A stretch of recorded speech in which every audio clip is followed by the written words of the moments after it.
Video like जरूर कर लीजिए और ऐसे वीडियो लगातार फ्री में पाने के लिए चैनल को तुरंत सब्सक्राइब कर लीजिए और बेल आइकन को जरूर टैप कर लीजिए ताकि आगे भी सारे वीडियो आपको मिलते रहे। यूट्यूब में फॉलो करते हैं तो प्लीज ये वाला फ्री टेलीग्राम चैनल जरूर ज्वाइन कर लीजिएगा। सारे नोटिफिकेशन सारे अपडेट यहीं पे आते हैं। ध्यान। नमस्कार साथियों, स्वागत है आप सभी का स्टेट पीसीएस प्रिपरेशन पे। उम्मीद करता हूँ आप सभी लोग अच्छे से तैयारी कर ही रहे होंगे। तो आज जरा हम बात करेंगे कि आखिरकार जो ग्राम पंचायत अधिकारी परीक्षा का जो सिलेबस में सबसे बड़ा हिस्सा है उसको हम आखिरकार किस तरीके से तैयार करें और कहाँ से हम उसको अच्छे से तैयार कर सकते हैं इन मुद्दों पर आज हम चर्चा करेंगे। तो जैसा कि आप लोगों ने सिलेबस तो ऑब्वियस बात है देख ही लिया होगा, क्योंकि बहुत लंबे समय से ये वैकेंसी चल रही थी। 2023 की वैकेंसी है, सिलेबस भी चेंज हुआ है उसका। तो आखिरकार उसके सिलेबस को हम कहाँ से तैयार करें, क्योंकि सिलेबस बिल्कुल चेंज हो चुका है। और यूपीएससी की समस्या अब ये हो गई है कि यूपीएससी जो चेंज कर रहा है ना, उन चेंजेस में प्रॉब्लम ये है कि वो चीज़ें अब मिल नहीं रही हैं कहीं भी। बात समझ रहे हैं ना, वो चीज़ें अब कहीं मिल नहीं रही हैं। मतलब अब पंचायती राज है तो पंचायती राज डायरेक्टली कोई बुक में आपको नहीं मिलेगा कि जा करके आप उठा लाए और पढ़ ली, है ना। तो ये एक प्रॉब्लम यहाँ पर हो गई है। तो इससे कैसे निपटा जाए, तो अगर मैं सिलेबस की बात करूँ तो जैसा कि आपको पता है कि सिलेबस में जो है आपके वो 3 चीज़ें आ रही हैं। सबसे पहला पंचायती राज 65 नंबर में, उसके बाद आपका कंप्यूटर और फिर जो है आपका यूपी स्पेशल। ठीक है, तो जो है सबसे बड़ी जो चीज़ है 65 नंबर की वो आपका पंचायती राज ही है। पंचायती राज में भी अगर हम देखें तो पंचायती राज में जो पहला हिस्सा है, ठीक है, उस पहले हिस्से में पंचायती राज का इतिहास हमें देखने को मिलता है। स्वतंत्रता से पहले और स्वतंत्रता के बाद दोनों ही जो है हमें पता होना चाहिए। इसके अलावा पंचायती राज के लिए जो समितियां बनी हैं, देखिए मैं आपको अभी बता रहा हूँ, आप इसे नोट डाउन कर लेना और अच्छे से तैयार कर लेना, पेपर में सवाल यहाँ से मिलेगा। पंचायती राज से जुड़ी हुई जितनी समितियां हैं, चाहे बलवंत मेहता समिति हो, चाहे बलवंत राय मेहता समिति हो, ठीक है, या जितनी भी हम जब संविधान पढ़ते हैं 73 में संविधान संशोधन के अंतर्गत, इससे पहले जितनी भी समितियां बनी हैं पंचायती राज से जुड़ी, इनको आप अच्छे से पढ़ लेना। मैं गारंटी ले रहा हूँ आप समितियों से सवाल जरूर आएगा। तो समितियां आप अच्छे से पढ़ करके जाना पंचायती राज से जुड़ी, और ये भी देख लेना किस समिति ने क्या सिफारिश की है, किस समिति ने त्रिस्तरीय पंचायती राज व्यवस्था की सिफारिश की है, किस समिति ने 4 स्तरीय पंचायती राज की सिफारिश की थी, है ना। या फिर इस तरीके से सवाल आ सकते हैं कि भारत के किस हिस्से में 4 स्तरीय पंचायती राज व्यवस्था है, किस हिस्से में 2 स्तरीय है ना। यूपी में तो 3 स्तरीय है, आपको पता है। तो ये आप समितियां जो है अच्छे से पढ़ के जाना। इसके अलावा 73वां संविधान संशोधन भी आप अच्छे से पढ़ करके जाइएगा, वहाँ से भी सवाल आपको देखने को मिलेगा। तो ये तो इसका इतिहास हो गया। इसके अलावा अगर हम देखें उत्तर पंचायतों का वर्तमान स्वरूप, जो दूसरा इसमें टॉपिक दिया हुआ है, स्पेशली यूपी के संदर्भ में, है ना। तो जो पंचायत की संस्थाएं हैं उनका विधायी प्रारूप क्या होगा, ये यहाँ पर है। इसके अलावा उनकी शक्तियाँ, तो ये टॉपिक मैं जो है यहाँ पर पंचायत का ले चुका हूँ इसी चैनल पे। इसके अलावा पंचायत चुनाव में आरक्षण की प्रणाली है, चुनाव किस तरीके से होता है, तो इस पर एक वीडियो ले आऊँगा मैं, आप लोग देख लेना। इसके अलावा पंचायत चुनाव में राज्य चुनाव आयोग की क्या भूमिका है। जैसा कि हम लोग जानते हैं कि ये जो इलेक्शन है ये राज्य चुनाव आयोग करवाता है। ध्यान रखना, पंचायती राज का जो चुनाव होता है ये राज्य चुनाव आयोग करवाता है, केंद्र वाला चुनाव आयोग इसको नहीं करवाता है। ठीक है, तो ये भी इंपॉर्टेंट है। इसके अलावा ग्राम पंचायतों की समितियों का गठन, ये तो मैंने कल ही टॉपिक आपसे डिस्कस किया है। टोटल 6 समितियां होती हैं, स्थायी समितियों की बात कर रहा हूँ मैं। तो टोटल 6 समितियां होती हैं, 6 की 6 मैं आपको बता चुका हूँ कितने मेंबर होते हैं, ठीक है, क्या काम होता है और कौन अध्यक्ष होते हैं, ये भी मैं आपको बता चुका हूँ।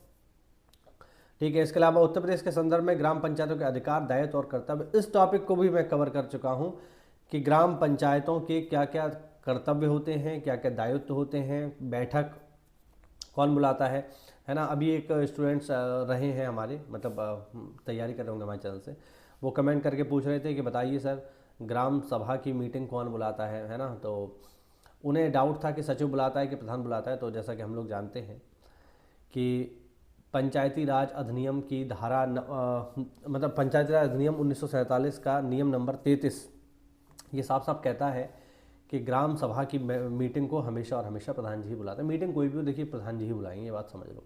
तो ये सब मैं जो है टॉपिक यहाँ पर ऑलरेडी आपको करवा चुका हूँ, नहीं देखें तो जाकर के देख सकते हैं। ठीक है, इसके अलावा पंचायती राज की चुनौतियाँ और प्रणालियाँ, मतलब चुनौतियाँ और समाधान। क्योंकि कोई भी व्यवस्था जब हम बनाते हैं तो उसमें कोई ना कोई कमी निकल आती है। तो पंचायती राज अभी जो पंचायती राज सिस्टम है इसमें कुछ समस्याएं हैं, ठीक है, उनकी मैं चर्चा आगे वीडियो में करूँगा, आगे अगले टॉपिक्स में करूँगा, ये आपको ध्यान रखने हैं। अगला टॉपिक है इसमें पंचायत के वित्तीय स्रोत एवं कार्य योजना, ठीक है। तो देखो, तो अगर आप इस चैनल से जुड़े हुए हैं, अगर आप इस चैनल को फॉलो कर रहे हैं, तो मैंने इस चैनल पर आपको ये बात बताई है कि पंचायत जो है एक ऑटोनॉमस बॉडी होती है, ठीक है। ऑटोनॉमस बॉडी का मतलब है कि पंचायत के पास खुद की पावर है, पंचायत किसी के अधीन काम नहीं करती, ये बात समझ लो आप, ठीक है। सहयोगी तो उसके बहुत सारे होते हैं, डीएम से लेकर के डीपीआरओ से लेकर के हम सभी लोग इसके सहयोगी हैं, लेकिन हम ये नहीं कह सकते कि हम इसके ऊपर हैं, क्योंकि ऑटोनॉमस बॉडी है, इसके पास खुद के जो है खुद के अधिकार है फैसला लेने के लिए, ठीक है। तो इसी स्तर पर जो है पंचायत बहुत सारे काम कर सकती है। जैसे मैंने आपको एक वीडियो में समझाया था कि पंचायत के पास ये पावर है कि अपने क्षेत्र में आने वाले जो भी इलाके हैं, ठीक है, उन पर टैक्स वगैरह लगा सकती है। तो ये पंचायत के स्रोत हो गए, आय के स्रोत हो गए। इसके अलावा पंचायत के लिए बहुत सारे स्रोत बनाने की अभी जो है कवायद चल रही है, जिन्हें कहा जाता है OSR। OSR मतलब ओन सोर्स रेवेन्यू। जब हम ट्रेनिंग पर थे तो हमें स्पेशली वहाँ सिखाया गया, या हमें सिखाने का प्रयास किया गया, बताया गया कि आपको इस बात पर विशेष ध्यान देना है कि जब भी आप पंचायत में जाएंगे तो पंचायत को इस बात के लिए प्रेरित करना है कि अपने लिए खुद का सोर्स ऑफ रेवेन्यू जनरेट करें, क्योंकि बहुत ज़रूरी है। क्योंकि देखिए, सरकार जो पैसा दे रही है वो तो दे ही रही है, लेकिन अगर पंचायत खुद से कमाई करना स्टार्ट कर देती है तो ये गांव के लिए और अच्छी बात होगी, क्योंकि वो आपका खुद का पैसा है, तो आप और बेहतर ढंग से जो है पंचायत में काम करवा सकते हो। तो ये जो है इम्पॉर्टेंट चीज़ है, ठीक है।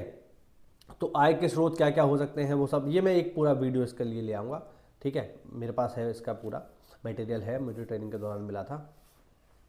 तो क्या क्या नियम इसके लिए हो सकते हैं, फिलहाल नियम मैं आपको एक आध नियम बताता हूँ। तो पंचायती राज अधिनियम 1947 की धारा नंबर 37 में ग्राम पंचायत हेतु जो कर संबंधी नियम है वो पूरे मेरे पास नोटेड हैं। मैं उनकी एक वीडियो बना दूंगा, आप लोग देख लेना, उससे काम हो जाएगा, ठीक है। इसके अलावा राज्य वित्त आयोग की शक्तियाँ और उसकी जो गतिविधि हैं, इसके अलावा देखिए, पंचायत में दो तरीके से पैसा आता है, राज्य वित्त से आता है, केंद्र वित्त से आता है, ठीक है। तो ये भी जो है मैं आपको बता दूंगा, कोई ऐसी चिंताजनक बात नहीं है, आप परेशान ना होइए, सारे के सारे मेरे पास मटेरियल है। इसके अलावा ग्राम पंचायत विकास योजना, तो ये तो मैंने जो है कल के ही एक छोटे से वीडियो में इसकी हल्की सी झलक आपको बताई थी कि GPDP क्या होती है। ग्राम पंचायत विकास योजना मतलब GPDP, ग्राम पंचायत डेवलपमेंट प्लान। और मैंने आपको ये बात बताई थी कि ग्राम पंचायत विकास योजना जो है साथियों, वो आपका साल में अक्टूबर से लेकर जनवरी तक जो है बनाई जाती है, और 31 जनवरी तक उसको ई-स्वराज पोर्टल पर अपलोड करने की लास्ट तारीख होती है। और जो GPDP की बैठक है हमेशा खुली बैठक होती है, ग्राम सभा की बैठक होती है, पंचायत की बैठक नहीं होती। ये भी मैंने आपको अंतर बताया था, ग्राम सभा और ग्राम पंचायत में क्या अंतर है। तो ग्राम सभा की बैठक में GPDP योजना तैयार की जाती है, और GPDP में क्या होता है कि हम अगले साल, अगले वित्तीय वर्ष से, यानी 1 अप्रैल से लेकर के हम अगले 31 मार्च तक क्या क्या कार्रवाई करेंगे वो सब GPDP में शामिल होता है। थोड़ा मैंने बता दिया था, एक हिंट आपको दे दिया था, बाकी अगर आप लोग कमेंट करेंगे पूरा वीडियो ले आऊँगा, टेंशन वाली कोई बात नहीं है, ठीक है। ज़्यादातर इसके टॉपिक जो है हम कवर कर लेंगे, ठीक। तो ये बात आप लोग बिल्कुल परेशान मत हो। इसके अलावा आगे आता है पंचायत, अगला जो टॉपिक है पंचायती राज में वो है पंचायत नागरिक चार्टर, ठीक है। तो पंचायत नागरिक चार्टर का आपको बिल्कुल परेशान होने की आवश्यकता नहीं है, क्योंकि यार मैं तो काम ही यही कर रहा हूँ, ठीक। तो आपको बिल्कुल जो है परेशान होने की आवश्यकता नहीं है। ये मैं सारी चीज़ें जो है आपको यहाँ बता दूंगा, थोड़ा सा भी थोड़े से दो चार पॉइंट आपको यहाँ बता देता हूँ जिससे आप अच्छे से समझ पाएँ, ठीक है। एक सेकंड रुकिएगा, ज़रा निकाल लूँ मैं, ठीक, एक सेकंड।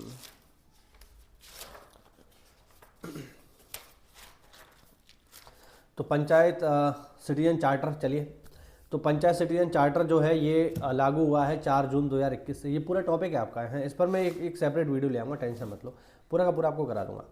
तो 4 जून 2021 को जो है भारत सरकार के द्वारा सिटीजन चार्टर लागू किया गया, और उत्तर प्रदेश में जो है ये 29 जुलाई 2021 से जो है इसको लागू करने के निर्देश दिए गए, और 15 अगस्त 2021 से उत्तर प्रदेश की समस्त पंचायत, आपको डेट याद रखनी है 15 अगस्त 2021, तो 15 अगस्त 2021 से सभी पंचायतों में जो पंचायत सिटीजन चार्टर है ये लागू है। भारत स्तर पर जो है ये 4 जून को है, ध्यान रखना, तो दोनों की अलग अलग जो है डेट्स हैं, ठीक है। अब इसमें जो है क्या क्या चीज़ें होती हैं थोड़ा सा आपको बता देता हूँ, बाकी मैं इस पर एक प्रॉपर वीडियो ले आऊँगा, टेंशन वाली बात नहीं है। लेकिन बस यार देखो यार, थोड़ा सपोर्ट करो यार, थोड़े व्यूज़ तो आने चाहिए वीडियोस में, तभी तो मैं थोड़ा मोटिवेट होऊंगा वीडियो बनाने के लिए।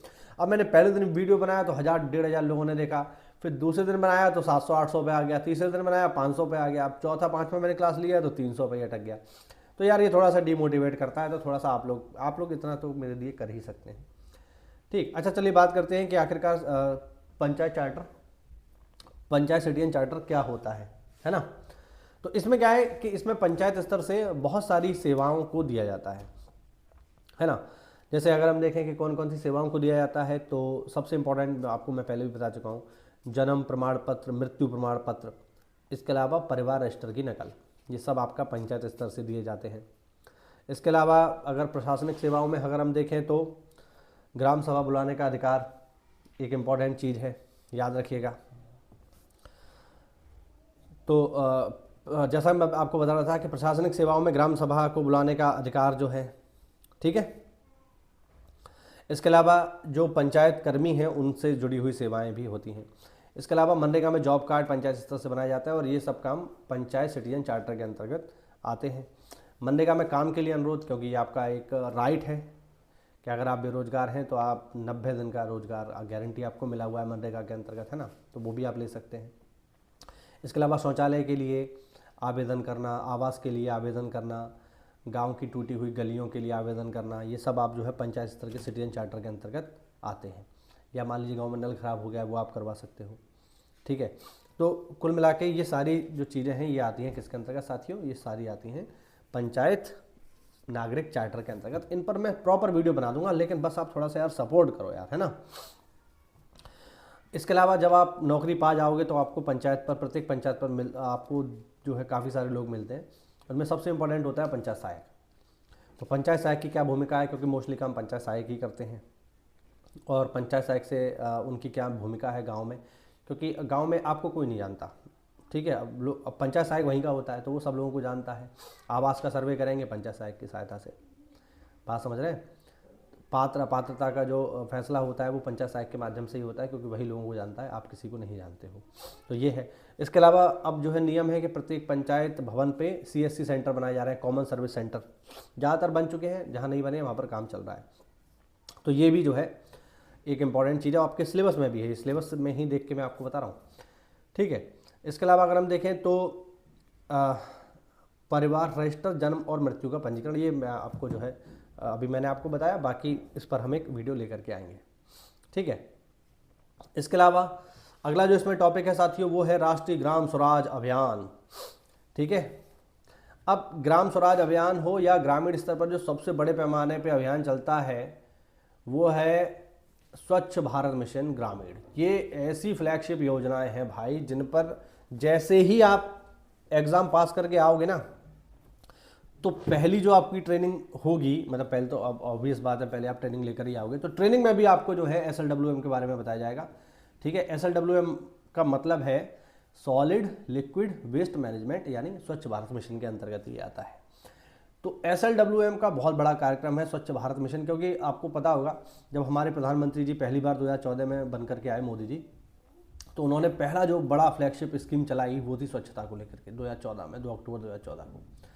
तो बहुत ही इंपॉर्टेंट स्कीम थी वो, उसको लेकर के पूरे प्रदेश भर में काम हो रहा है, और आप जब नौकरी में आ जाओगे तो आपको भी यही काम करना है, ठीक है। SLWM मतलब सॉलिड लिक्विड वेस्ट मैनेजमेंट, याद रखिएगा। और इसमें आपको क्या करना है, इसमें आपको बस गांव की साफ सफाई पर ध्यान देना है, और जितनी भी योजनाएं चलाई जा रही हैं ग्रामीण स्तर पर, ठीक है, चाहे स्वास्थ्य योजनाएं हों, चाहे परिवार कल्याण के लिए योजनाएं हों, या स्वच्छता संबंधी योजनाएं हैं, वो सारी की सारी यहाँ पर आपको जो है देखनी होती हैं। तो ये सब जो है मैं आपको यहाँ बता दूंगा, लेकिन बस यार थोड़ा सा सपोर्ट करो, तब मेरे को वीडियो बनाने में भी तो मज़ा आना चाहिए, मेरे को लगे भी तो यार मैं मेहनत कर रहा हूँ, और कुछ लोग कम से कम फ़ायदा तो मिल रहा है उन्हें, आपको देखेगा ही नहीं तो फिर कैसे।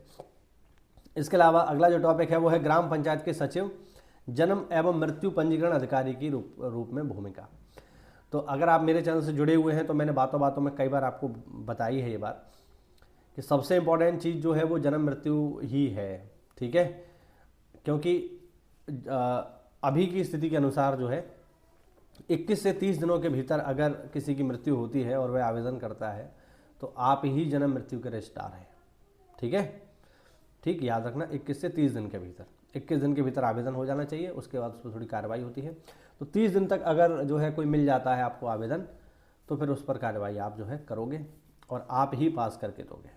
लेकिन अगर 30 दिन से ज़्यादा हो जाता है, मान लीजिए 30 दिन से ज़्यादा हो गया 1 साल तक, तो फिर उस पर कार्रवाई करने का अधिकार जो है आपके पास नहीं है, फिर वो जाता है सीधे DPRO महोदय के पास। और 1 साल से भी ज़्यादा हो गया, जैसे मैंने आपको एग्जांपल दिया था, मेरे पास एक केस आया 1988 का, 1988 में व्यक्ति की मृत्यु हो चुकी है, अब मांग रहा है मृत्यु प्रमाण पत्र। तो सोचो मैं तो तब पैदा भी नहीं हुआ था। तो फिर ऐसे में क्या करेंगे, तो ऐसे में फिर वो जो है SDM कोर्ट में जाता है पहले, फिर SDM कोर्ट से आदेश होता है, तब जो है आप जांच करते हैं, अपनी रिपोर्ट लगाते हैं, तब वो बनता है। तो अगर इन शॉर्ट अगर मैं आपको बताऊं तो भाई ये समझ लो कि गांव में किसी का डेथ सर्टिफिकेट या बर्थ सर्टिफिकेट अगर बनना है तो वो आपके माध्यम से ही बनेगा। अब इसके भी नियम हैं कि कब बनेगा। अब बहुत से लोगों की आपने देखा होगा रास्ते में मृत्यु हो जाती है। मान लीजिए एक छोटा सा आपको अपने व्यक्तिगत जीवन से जुड़ा हुआ, क्योंकि मैं इसी फील्ड में ही हूँ, तो बहुत बार केस कैसे होते हैं कि आपके दिमाग में भी आ सकता है कि मान लीजिए गाँव का कोई व्यक्ति था, सब बीमार हो गया। अब बीमार होने के बाद जो है वो उसे डॉक्टर ने कहीं दूसरे बड़े शहर में शिफ्ट कर दिया, रेफ़र कर दिया बेसिकली। अब वो मान लो रास्ते में जा रहा था और रास्ते में उस व्यक्ति की मृत्यु हो गई। अब चलती गाड़ी में किसी व्यक्ति की मृत्यु हो गई तो फिर मृत्यु प्रमाण पत्र कौन बना के देगा? नियम तो ये है कि जहाँ व्यक्ति की मृत्यु होनी चाहिए, मतलब जहाँ व्यक्ति की मृत्यु हुई है वहीं से ही मृत्यु प्रमाण पत्र बनता है। लेकिन मान लो किसी गांव का व्यक्ति था और शहर में जाते हुए या शहर के किसी अस्पताल में मर गया, है ना, या फिर मान लीजिए रास्ते में किसी व्यक्ति की मृत्यु हो गई। रास्ते वाला मैं आपको ज़्यादा फोकस करना चाहता हूँ क्योंकि बहुत लोगों के डाउट रहते हैं। तो रास्ते में अगर किसी व्यक्ति की मृत्यु होगी तब क्या होगा?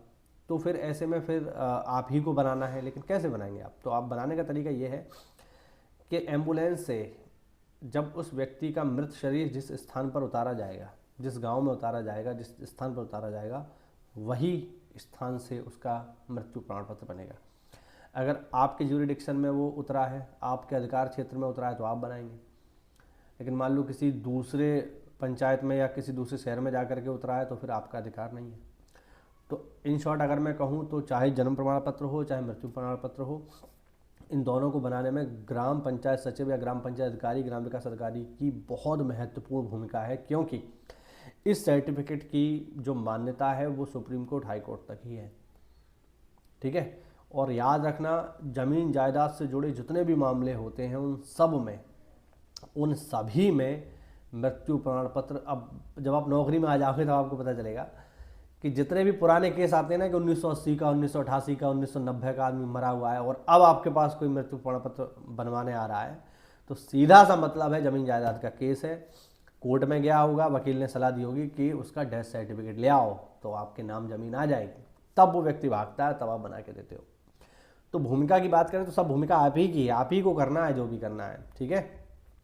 जब हम ट्रेनिंग कर रहे थे तो हमें ये बात बताई गई थी कि गांव के जो है आप CDO हो, आपके पास जितने गांव आएंगे, 2 गांव, मतलब गांव से मतलब पंचायत, गांव तो बहुत सारे होते हैं एक पंचायत में, मैं आपको पहले बता चुका हूँ। तो पंचायत के आप CDO हो, यानी अगर मान लीजिए आपके पास एक क्लस्टर है और 3 पंचायतें हैं, तो 3 पंचायतों में मान के चलिए हो सकता है 7-8 गाँव या 9 गाँव, 10 गाँव आपके पास हो। तो उन 10 गाँव के सर्वा आप ही हो। उन 10 गाँव में जो भी काम होगा आप कराएंगे। जन्म मृत्यु का जो भी काम होगा आपके साइन के बिना नहीं होगा। राशन कार्ड का कोई काम आपके साइन के बिना नहीं होगा, ठीक है। सारा का सारा विकास आपके माध्यम से ही होगा। तो कुल मिला के इसमें आपको जो है काफ़ी ज़्यादा जनता के कल्याण के लिए आपको बहुत सारी चीज़ें मिलती हैं।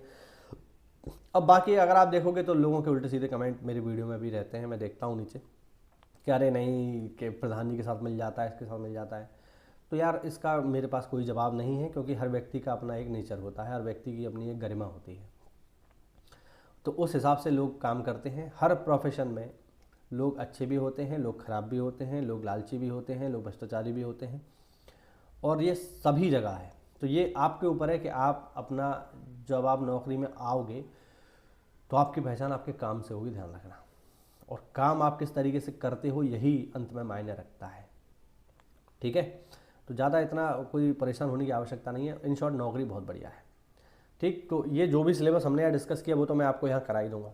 बाकी अगर आप इसके प्रॉपर नोट्स लेना अगर चाहते हो बिना किसी सरदर्दी के, क्योंकि मैं तो धीरे धीरे कराऊंगा भाई, है ना। और मेरे पास जो नोट्स है यार वो पूरा का पूरा ग्रंथ है। अब वो मैं आपको, अब लोग इसमें कमेंट करते सर ये हमें दे दो, तो यार मैं ये आपको, मैं इसमें क्या है कि ये पूरा ही है। जैसे अगर मैं आपको दिखाऊं तो ये पूरा है, ये हमें ट्रेनिंग, और ये एक नहीं है, ऐसे और भी है। ठीक है, तो अब प्रॉब्लम इसमें यह है कि ये मैं सब आपको नहीं दे सकता, और मैं दे भी दूंगा तो आपके किसी काम का नहीं है, क्योंकि इसमें तो पूरा पूरा पंचायती राज एक्ट है, तो वो आप पढ़ के क्या करोगे, उतना नहीं आएगा ना पेपर में। तो उसके लिए बेहतर तरीका यह है कि आप SCS का नोट्स ले लो। मात्र 800 रुपये में नोट्स है, बहुत आसानी से आप उसे परचेज कर लोगे, पूरा का पूरा पढ़ डालो। और यहाँ पर तो मैं वीडियो बना ही रहा हूँ, तो कोई भी डाउट हो आप यहाँ समझ लो, यहाँ नहीं समझ पाओ तो वीडियो में कमेंट कर दो, मैं उसका रिप्लाई कर दूंगा जैसे ही मेरे पास समय आएगा। तो प्रॉपर आप तैयारी कर लो। देखिए समय बहुत ज़्यादा नहीं है, और पूरा का पूरा ये जितनी भी चीज़ें मैं आपको बता रहा हूँ ये सब SCS के नोट्स में है ऑलरेडी। ठीक है, तो परेशान होने वाली बात नहीं है। 800 रुपये में यार कुछ नहीं होता है, अच्छे से उसको ले लो, पढ़ाई करो, मेहनत करो, और बिल्कुल आ जाओ डिपार्टमेंट में। मैं अगर मेरे ज़िले में कोई आता है तो बिल्कुल मैं उससे मिलना ज़रूर चाहूँगा। ठीक है, और अगर मेरे इन वीडियोज़ के माध्यम से आपके पेपर में 2 4 5 सवाल भी सही हो गए पंचायती राज के, तो बस ठीक है यार, अपना काम हो गया, अपन गंगा नहा गए। ठीक है, आपके 2 4 सवाल भी सही हो गए तो मैं समझूंगा कि ठीक है, हाँ ये मेरी मेहनत जो है ये बर्बाद नहीं गई, ये सफल हो गई। ठीक है, तो साथियों मिलते हैं अगली क्लास में। कोई भी डाउट हो तो कमेंट के माध्यम से पूछो, और रात में जो है इसका मैं वीडियो अपलोड करता हूँ। ठीक है, लोग कह रहे थे प्लेलिस्ट बना दो, तो मैं बना दूंगा, और रात में ही इसका वीडियो आता है, क्योंकि सुबह शाम तक मैं व्यस्त रहता हूँ। मेरी खुद की नौकरी है, मैं खुद ग्राम पंचायत अधिकारी हूँ, ग्राम विकास अधिकारी हूँ, तो उस क्रम में जो है शाम में ही फ्री होता हूँ, तो मैं रात ही में वीडियो बनाता हूँ। तो अक्सर करके जो पंचायती राज के वीडियोस आपको मिलेंगे वो रात ही में मिलेंगे। ठीक है, 10 साढ़े 10 के आसपास, क्योंकि तभी तक मैं फ्री होता हूँ। ठीक है, तो बढ़िया तैयारी करो, मेहनत करो, अच्छे से आपका पूरा सिलेबस कंप्लीट कराएंगे हम, वो भी फ्री में। और नोट्स चाहिए तो SCS को ज्वाइन कर लो। ठीक है, चलो ठीक है, फिर मिलते हैं, अगली क्लास की तैयारी करते हैं। साथियों, UPSSC की VPO परीक्षा का एग्ज़ाम 27 अप्रैल को होने वाला है, तो इसके लिए स्पेशल बैच लॉन्च कर दिया है स्टडी फॉर सिविल सर्विसेज में। इसमें आपको बहुत ही कम समय में और बहुत ही कम पैसे में आपको कंप्लीट तैयारी करवा दी जाएगी, पूरी की पूरी। यहाँ पर आप देख सकते हो मेंस का कंप्लीट स्टडी मटेरियल बैच आपको मिल जाएगा केवल 800 रुपये में, जिसमें आपको VPO के लेटेस्ट ट्रेंड और पैटर्न के अकॉर्डिंग और ऑफिशियल सिलेबस के अकॉर्डिंग सारे के सारी चीज़ें दे दी जाएंगी। बेसिकली 3 चीज़ें आती हैं इसमें, पंचायती राज आएगा, कंप्यूटर आएगा और उत्तर प्रदेश स्पेशल आएगा। तो ये तीनों की तीनों चीज़ें जो है आपको 30 दिनों के भीतर दे दी जाएंगी और फिर जो है आपको बाकी का पूरा जो समय है वो केवल रिवीजन के लिए आपको मिलेगा। तो बहुत आसानी से आप इसमें तैयारी कर सकते हैं। आपने पहले से तैयारी कर रखी है तो आप चाहें तो केवल टेस्ट सीरीज भी ले सकते हैं। मात्र 400 रुपये में इसमें 20 फुल लेंथ टेस्ट सीरीज आपको दे दी जाएंगी, जिसमें सिलेबस के अकॉर्डिंग मोस्ट एक्सपेक्टेड क्वेश्चंस आपको लगवा दिए जाएंगे। आप चाहें तो इसके पेड क्विज भी ले सकते हैं मात्र 500 रुपये में, जिसमें आपको टेलीग्राम पर लेटेस्ट ट्रेंड और पैटर्न के अकॉर्डिंग पेड क्विज लगवा दिए जाएंगे। ठीक है, और आप पूरा का पूरा बैच लेना चाहे तो इसमें अभी आपको 200 रुपये की छूट भी मिल रही है। मात्र 1500 रुपये में आप पूरा का पूरा बैच ले सकते हैं। बैच लेने के लिए साथियों नीचे दिए गए नंबर्स पे आप कॉल कर लीजिए। धन्यवाद।